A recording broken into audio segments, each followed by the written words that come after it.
Hello, my name is Jacob Heidenreich, and I am a professor of mathematics at Loras College.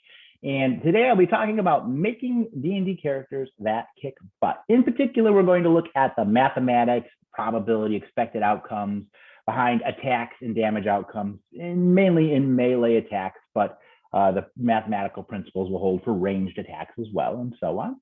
And we're going to look at decisions we can make in our character creation and while we're playing the game that will help really soup up those numbers. Now, D&D is fun for a whole bunch of different reasons, and it makes a whole bunch of different kind of people happy. You can be playing it for a bunch of different reasons. And this talk is about one of those reasons. So I'll make suggestions. Oh, you should do this when you create your character. You should do that. When you're fighting, you should do this or that. All these suggestions are in the context of one of those ways of having fun, and that is in playing with the math, optimizing the results, and pretty much carrying your weight or more than your share of weight in the combats.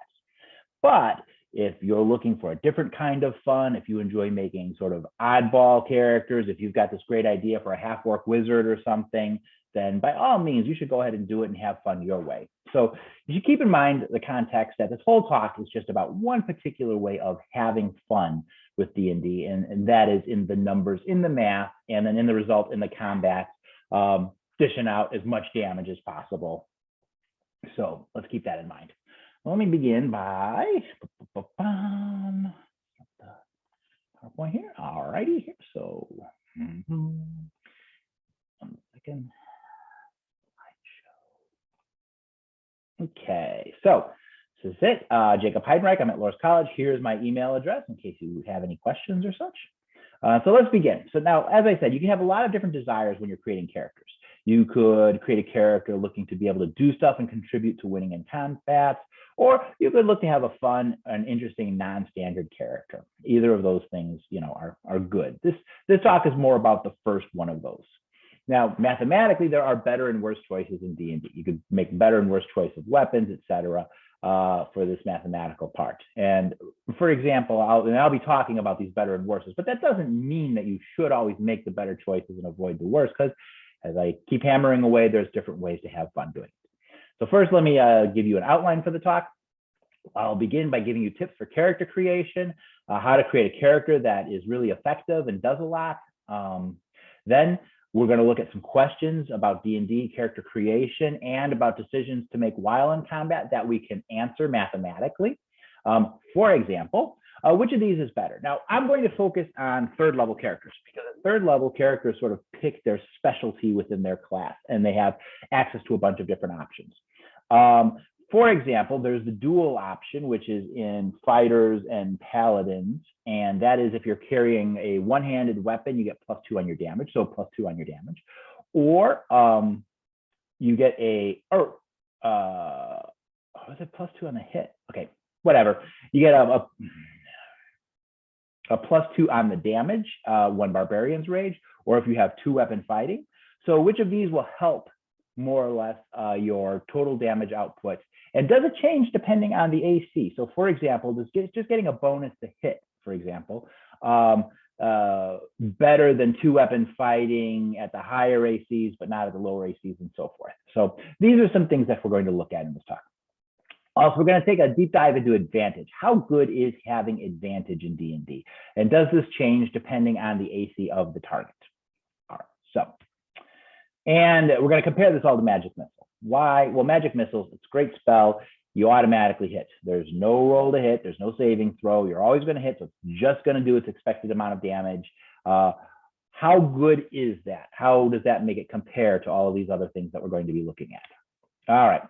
Let's begin with my tips for character creation. Now, when you're creating a character and you want to create a character that is really pulling its weight and contributing in getting tasks done, and again, if you want to create a cool character, you got a great concept, go for it. But if you're looking to be able to make dice rolls, let's say, first, let me say it's better to be really awesome at something, especially things you're doing all the time, like trying to hit bad guys, and awful at other things, than it is to be just okay at everything.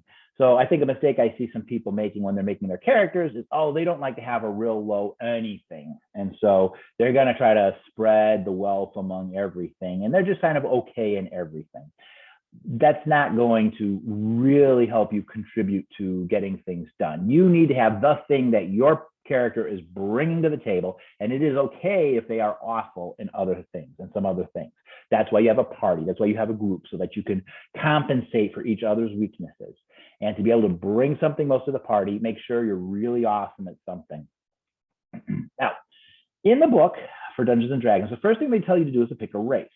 Now, in Dungeons and Dragons, your character is made up mainly of a race and a class. Your class is your job, what you can do and what you're expected to accomplish. And your race is you're a dwarf, you're an elf, a human, whatever. And that's going to make you better or worse at certain things. I think if you're really looking to optimize, the first thing you should pick is your class, because that way you want to know what exactly do you need to be good at. And then, so for example, if you pick a fighter, primary ability of a fighter would be strength, and secondary ability would be constitution. So you know you need to be really good at strength and constitution to have a really good fighter. Now, after that is when you pick your race, and you want to pick a race whose bonuses are in those primary and secondary abilities for your class. For example, a half-orc is a strength bonus of +2 and a constitution bonus of +1. So that would be a great choice for a fighter.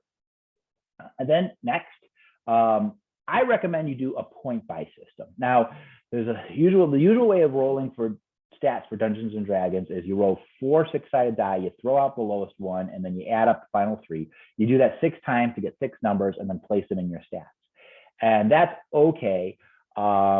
You could get better than normal, and this is why everyone does it. The reason people want to roll up their stats is because they have this imagine of winning the lottery. They're going to have these great stats and have a great character, but you're just as likely to be below expectation as you are to be above expectations, and you'll be saddled with a subpar character for however long until that character dies or through your whole campaign.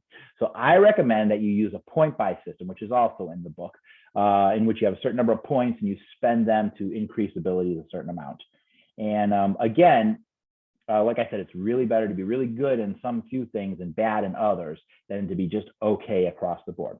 And then finally, for the context of this talk, you should choose a weapon that does the most damage. So for example, a greatsword would be a great option if your character has martial weapon proficiency, so it does 2d6 damage. These are some character creation tips. I would create my character in this way in order to optimize the amount of damage that your character can dish out in a fight. Now, what are some questions we can answer mathematically about what are some better choices in character creation and worse choices, or what are some better choices in the actual combat and worse choices? So first, we're going to look at probability theory, the probability of hitting. How much is your expected damage per turn given the die you're rolling? And what does that mean? We're going to talk about what expected damage per turn means. Also, the probability of hitting if you have advantage and if you don't have advantage. So calculating the probability of those. And how do we combine those two things into the expected outcome of, or how do we combine those two things to get like the expected amount of damage that you're going to be dishing out each turn? All right, next we're going to work some concrete examples. We're going to look at a typical third level fighter and what the expected damage they're going to dish out per turn is. And then we're going to look at a typical fighter with advantage and how much expected damage they'll dish out per turn. And then we're going to take a look at an analysis of what I call archetypes. Now, if you want to look at all of the classes and all of these third level builds they can have, that would be a huge amount of things to look at. But I found you can really group them together into sort of bunches. Like, for example, a third level thief with a short sword is going to have a +5 to hit and do 1d6 +3 damage. And a third level bard with a rapier is going to have a +5 to hit and do a 1d6 +5 damage. And a third level druid with a scimitar is going to have a +5 to hit and do 1d3 +5 damage or +3 damage. And so they're all just grouped together. And we can look at a very small number of these groups that I call archetypes and what is better at dealing out damage and what is worse at dealing out damage.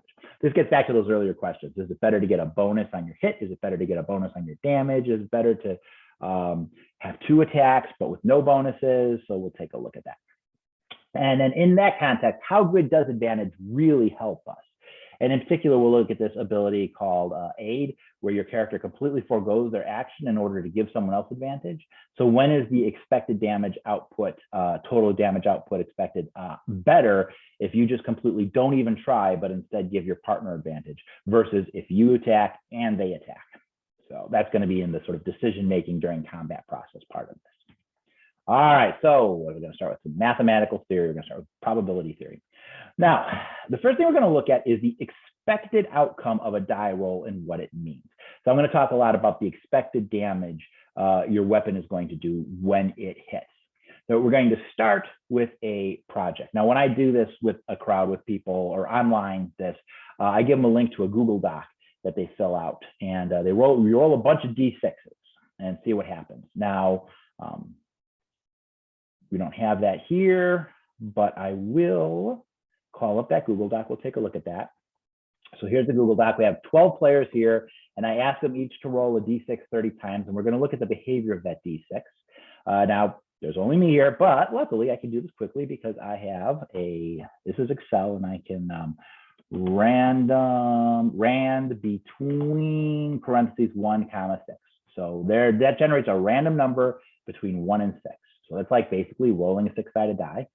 I can copy that into this entire column, and then I can copy that column into each player. And it just copies the command. So it'll still be all different numbers. I'm not copying the same numbers.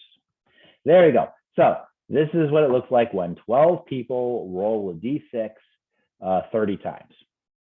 Now let's take a look on the next page on this document. And what do we have here? We have 2 scattergrams. The left-hand scattergram is the result. And as you can see, they're all over. You can hit any number between 1 and 6 randomly. Now, the right-hand scattergram here, what that is telling us is your running average. So for example, first time you roll the die, your outcome is the running average. The second time you roll the die, this is the average between those first 2 rolls. You add those rolls together and divide them by 2. The third time you roll the die, you add them up and you divide by 3, and so on. And notice as time goes by, all of these wild results start to slowly converge and settle down. And in fact, they're narrowing down in on 3.5.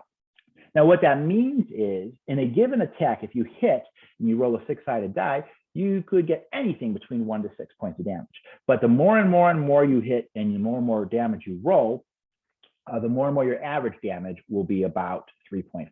That is, if you roll 10 times, you could get anywhere between 10 points and 60 points of damage done, but we would expect the damage done to be somewhere around 35. So that's 10 times and an expected outcome of 3.5, 35. Multiply those together, get 35. So in the long run, and this is what we're going to be looking to optimize, is in the long run, how much damage are you dishing out per turn on average? Okay, so that's really the number that's important to us. All right, so going back to the slideshow. So now that we know about the expected roll of a die. Oh, and what is the expected outcome of a die? So we just took a look and we saw by brute force that the expected outcome of a 6-sided die is 3.5. Well, how do we get that?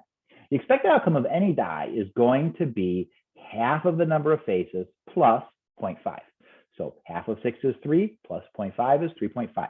The expected outcome of an 8-sided die would be 4.5. The expected outcome of a 10-sided die would be 5.5, and so on. So this is how we can calculate the expected outcome on a damage die. And then if you have a bonus, like if you have a strength modifier of 3, and so you're adding 3 to your damage, you just add that on. So if you do 1d6 plus 3 damage, your expected damage outcome is 3.5 plus 3, or 6.5. All right, next thing we need to look at is the probability of a hit, probability of hitting, and how does that affect things? We're going to look at that normally and then with advantage. So let's go to, whoops, let me go back here. So probability of a normal hit here. So let's take a look. What's your chances of hitting? And so we got to take a look at what you roll over. So usually the way we play it is you figure out you got to roll this or above. So you have a modifier of 5, you're attacking someone with an armor class of 14, you have to roll a 9 or higher, and then you roll the die and see if you get your 9 or higher. All right. Now, so this table here gives what you have to roll or higher. So do you have to roll a 1 or higher? Well, a 1 or higher is every result on the die is going to hit. So that's going to be a 100% chance of hitting. If you have to roll a 2 or higher, then you only miss on a 1. A 1 is 1/20th of the die faces, which is 5%. And so you just take off that 5%, and your probability of hitting is a 95%. What if you have to roll a 3 or higher? Well, you'll miss on a 1 or 2. So 2 is 1/10 of the 20 sides, so that's 10%. Take off that 10%, you got a 90% chance of hitting, and so on.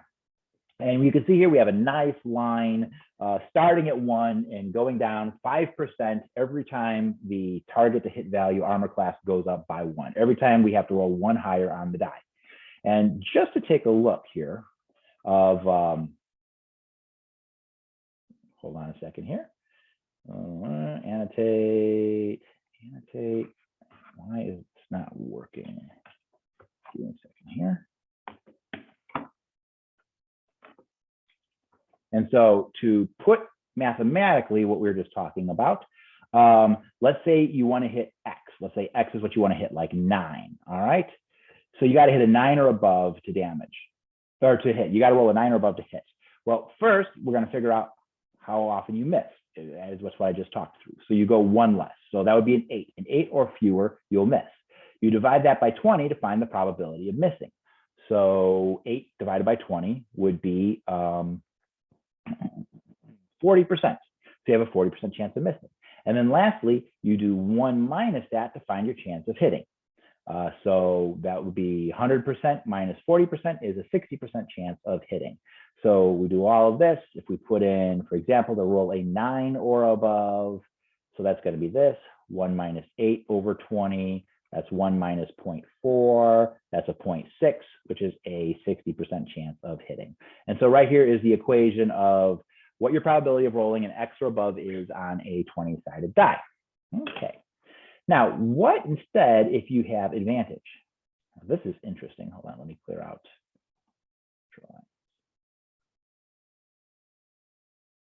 Okay, so advantage is you roll 2 die and you take the higher one. So first, let's look at this colorful table on the left.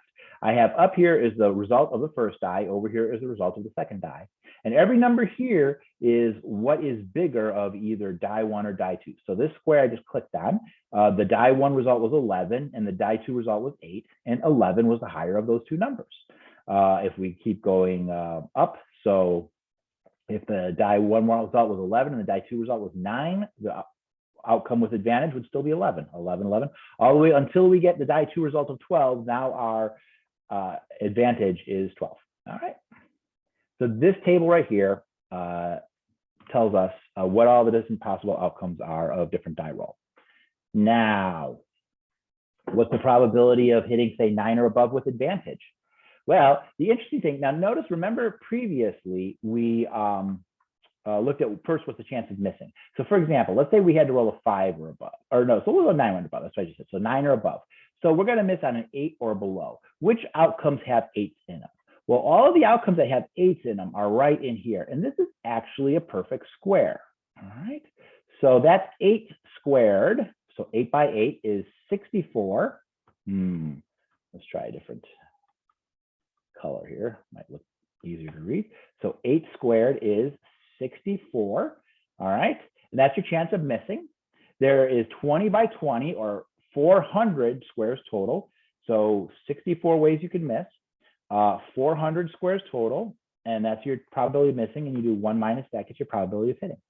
So if you want to hit, if you need to roll an X or higher, first we find out the probability of missing. So we go 1 fewer than that, so like 8, and then we square it to get how many different ways we can miss if we're rolling with advantage. And then we divide that by 400 to get the probability we miss, and then we do 1 minus that to get the probability with advantage. So here's our equation for your probability of hitting with advantage. And then here's the table for it and probability. Now notice there's a square here, which means this is a quadratic equation, which means this curve is actually, as it looks, a parabola. So that's how you calculate how you hit with advantage. Okay. Now, how do we combine these two things? How do we combine your chance to hit with your expected damage to get the amount of damage you would expect to dish out every turn? So here's the thing. Your expected damage per turn, the amount of damage you would expect to dish out every turn, is going to be your probability of hitting times your expected roll on the damage die plus whatever your bonus is. So let's go back to this D6. Let's say you're attacking with a short sword, you do D6 damage, and we already figured out that you would expect to dish out about 3.5 points of damage every turn. Now, what if you have a 50-50 chance of hitting? You have to roll 11 or above, so it's half difference. Then your expected damage is going to go down by half, so down to about 1.75. So if you automatically always hit and you're just rolling your damage every turn, over 10 turns, you would expect to do about 35 points of damage. But if you only hit 50% of the time, we cut that in half, and over 10 turns, you'd expect to roll to have dished out a total of about 17.5 or so of damage, which is half of 35. So you're multiplying your probability of hitting by the expected damage you'll do. All right, now that we have all that, let's take a look at a concrete example here of how this works. Let's take a look at a typical fighter, level 3, and they're attacking someone with an armor class of 14. So first, what's there to hit? Well, going on the point buy system I suggested earlier, and assuming you pick a race that gives you a bonus to your strength, you'll probably have a +3 bonus strength modifier. This is 3rd level, so you haven't had your modifier adjustment of 4th level yet. And then you get a proficiency bonus of +2, so you have a total attack modifier of +5. Next, let's assume that the fighter has a longsword, wielding two-handed, so that's going to do a 1d10 damage. We already said the strength modifier was 3, so we expect to add 3 to that. The expected outcome on a d10 die is 5.5. We add the modifier of 3 to it to get a total expected damage outcome of 8.5. All right. Now they're attacking someone with an armor class of 14. So we have a modifier of 5, armor class of 14. That means you have to roll a 9 or above. Now we calculated earlier that the probability of rolling a 9 or above was 60%.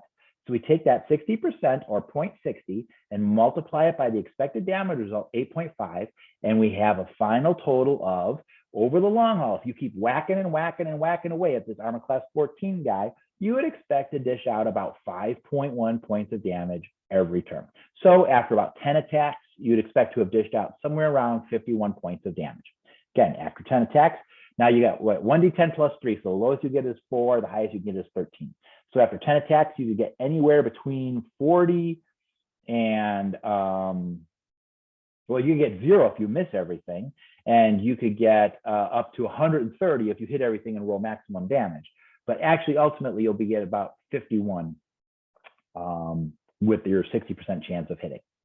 All right.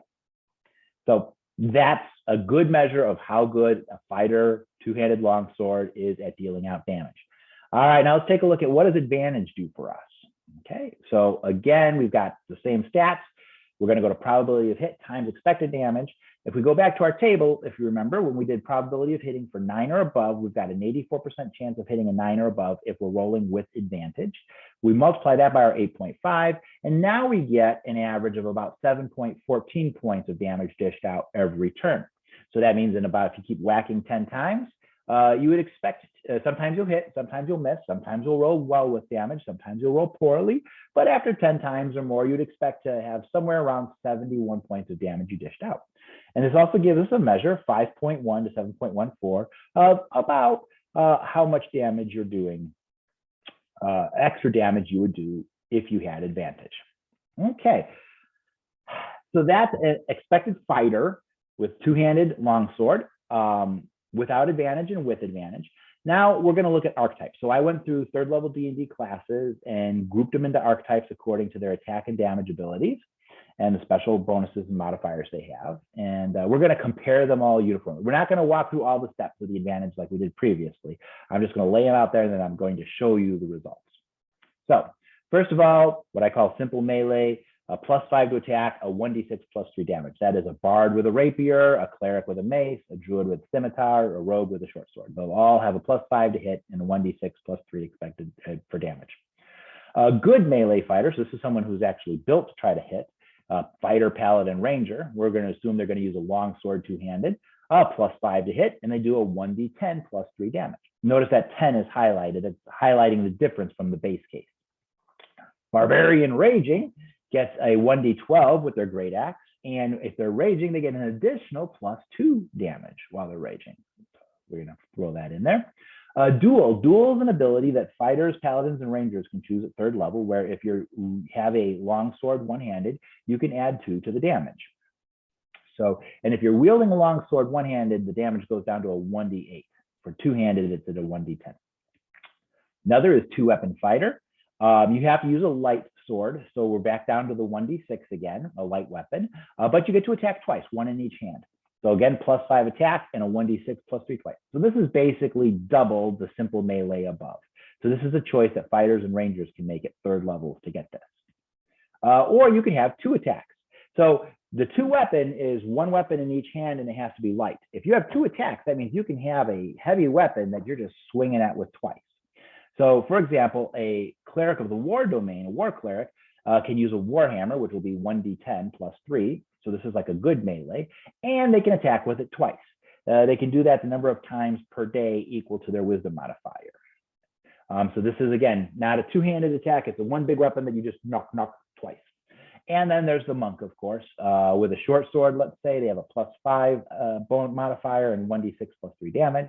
And then as a bonus action, they can make another attack with their unarmed strike, either smacking or kicking or whatever. Again, +5 modifier, and that'll do a 1d4, I'm saying +3 damage. All right. And then the sneak attack, the rogue sneak attack. If the rogue gets a sneak attack in, so it's just like the simple melee, but they do an additional 2d6 damage at third level. Okay. So the question is, which of these, notice they all have a +5 modifier, which of these is going to be dealing out the most damage per turn expected, with or without advantage? And does this change according to the armor class? Are some of these better if you're more likely to hit, and some of them better if you're less likely to hit?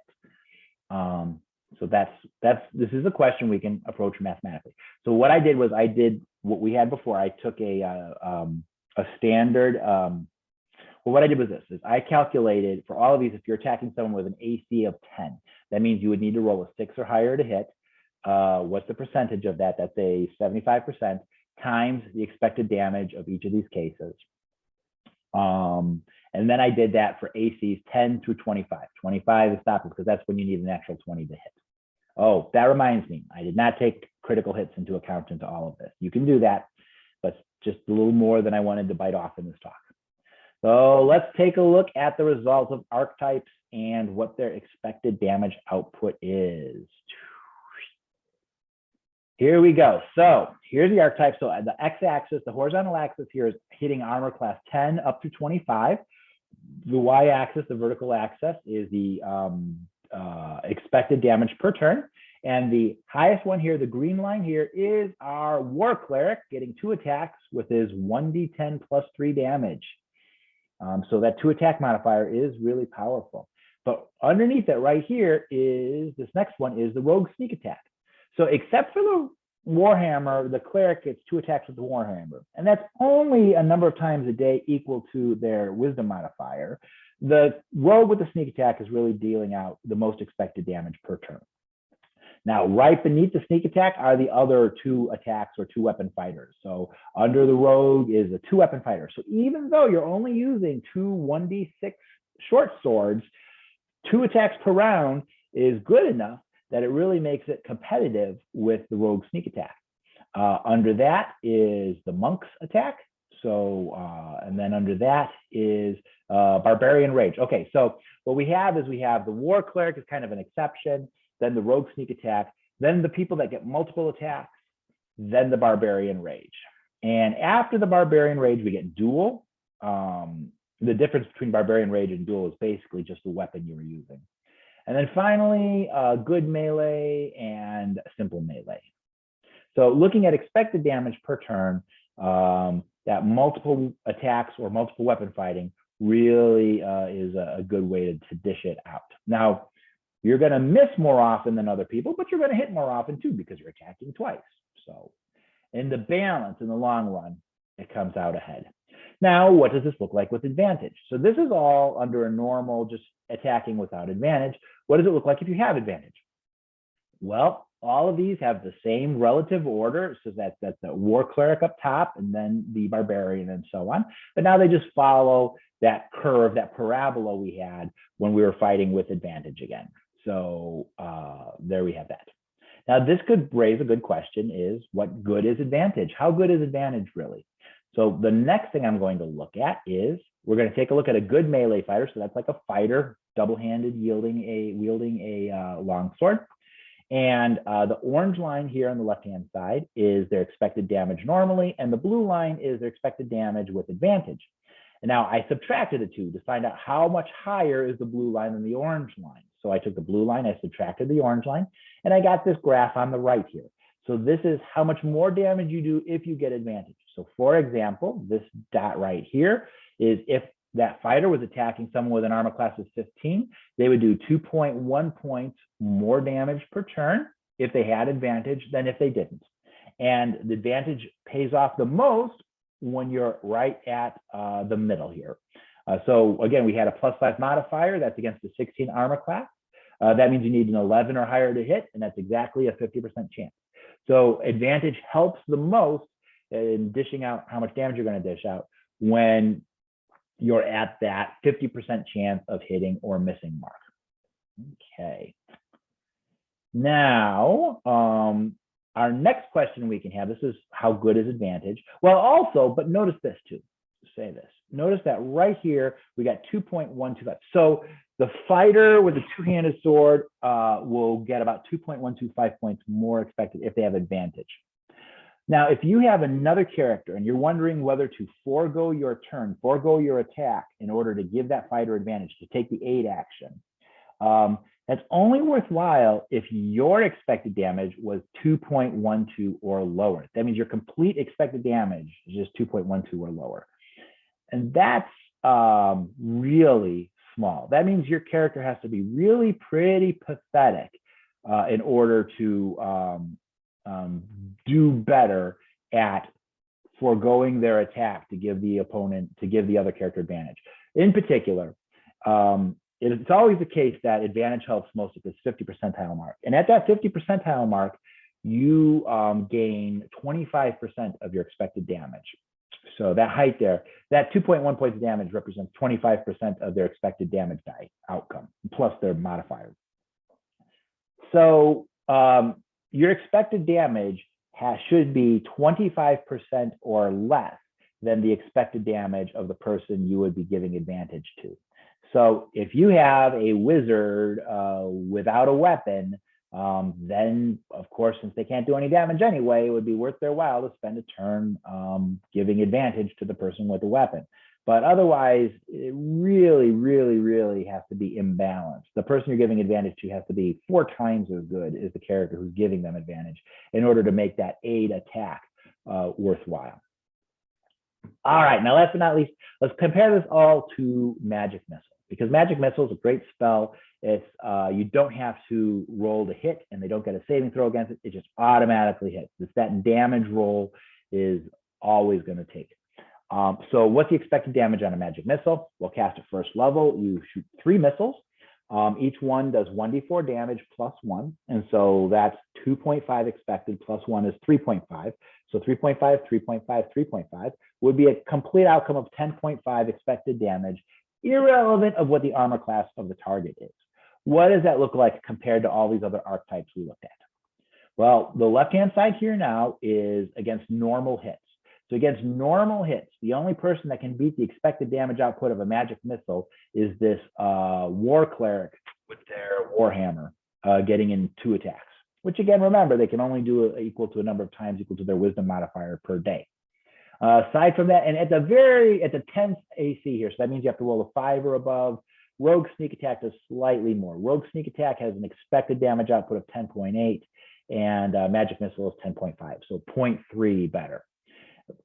But if you give people advantage, if your melee fighters have advantage, then things get a little more complicated. The War Cleric doing their 2 attacks with advantage really dominates the Magic Missile all the way up to about an 18 AC, which is about a 13 or higher to hit. So from 1 to 13 on the D20 roll, the War Cleric has a higher expected damage output. So I originally was going to use this to show how great an auto hit is and how much better Magic Missile is.